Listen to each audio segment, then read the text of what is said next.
नमस्कार मित्रांनो, बातमी थेट येते राज्याच्या राजकारणातून।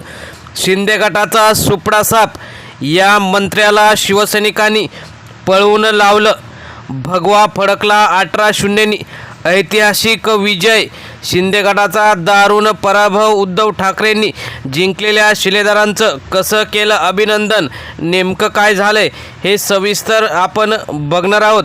चॅनलवर जर तुम्ही नवीन असाल तर चॅनल सबस्क्राईब करून बेल आयकॉन प्रेस करा, म्हणजे रोज नवनवीन राजकीय आणि इतर सर्व घडामोडी तुम्हाला बघायला मिळतील। आपण बघूया की नेमकं काय झालेलं आहे। विदर्भातील राजकारणात मोठ्या राजकीय भूकंप घडवणारी घटना नुकतीच समोर आलेली आहे। एका महत्त्वाच्या निवडणुकीमध्ये उद्धव ठाकरे यांच्या शिलेदारांनी 18-0नी मोठा शिंदे गटाचा पराभव केला। 18 पैकी 18 जागा जिंकल्या आणि त्यामध्ये जो काही पराभव शिंदे गटाचा झालेला आहे तो बघण्यासारखा झाला आहे।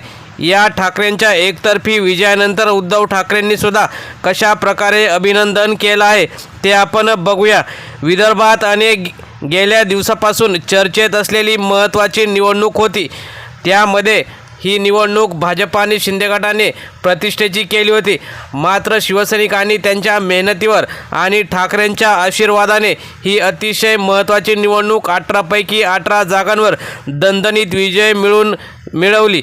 त्यामध्ये स्थानिक सहकारी बँकेच्या निवडणुकीमध्ये एकतर्फी विजय मिळवल्यानंतर शिवसैनिकांनी अक्षरशः गुलालात न्हाऊन निघाले। या निकालामुळे शिंदे गटाला मोठा धक्का बसला असून संपूर्ण बँकेवर आता शिवसेनेचेच वर्चस्व निर्माण झालेले आहे। या निवडणुकीतील निकाल इतका एकतर्फी होता की राजकीय वर्तुळात त्याची जोरदार चर्चा सुरू झाली। 18-0 असा निकाल लागणे म्हणजे केवळ विजय नाही तर विरोधकांचा पूर्ण पराभव मानला जातो। विशेष म्हणजे या विजयानंतर शिवसैनिकांनी मोठा जल्लोष व्यक्त केला, तर दुसरीकडे शिंदे गटात नाराजीचं वातावरण निर्माण झालं। निवडणुकीच्या पार्श्वभूमीवर अनेक दिवसापासून येथे बडे नेते प्रचारासाठी उतरले होते। मात्र सामान्य शिवसैनिकांनी आणि जिल्हा प्रमुखांनी जी काही रणनीती आखली होती त्यानुसार ठाकरे गटाच्या कार्यकर्त्यांनी शिवसैनिकांनी काम केलं आणि निवडणूक प्रतिष्ठेची बनवून ती जिंकली सुद्धा। स्थानिक स्तरावर अनेक सभा, प्रचार मोहिमा आणि कार्यकर्त्यांची बैठका घेण्यात आल्या होत्या। मात्र शिंदे गटाने सुद्धा यामध्ये पैशाचा जोर लावला होता।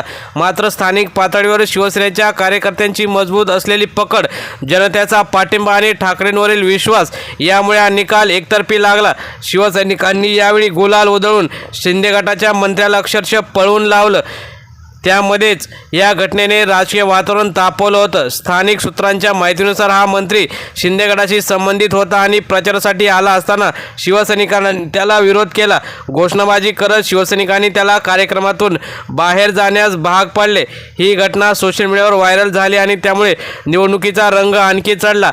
या प्रकारामुळे स्थानिक जनतेत संतापाची लाट निर्माण झाली आणि त्याचा थेट परिणाम मतदानावर झाला असे राजकीय विश्लेषक सांगतात।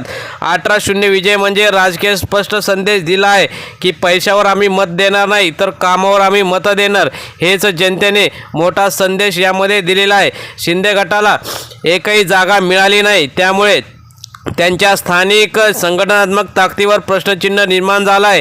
केंद्रात राज्यात सगळीकडे सत्ता असताना सुद्धा ठाकरे गट आपल्या मजबूत असल्याचं त्यांनी दाखवून दिलं आणि 18-0नी असा दणक्यात पराभव शिंदे गटाचा केला। या निकालानंतर बँकेच्या संचालक मंडळावर पूर्णपणे शिवसेनेचे सदस्य निवडून आले। त्यामुळे बँकेच्या कारभारावर आता ठाकरे गटाचे संपूर्ण नियंत्रण राहणार आहे।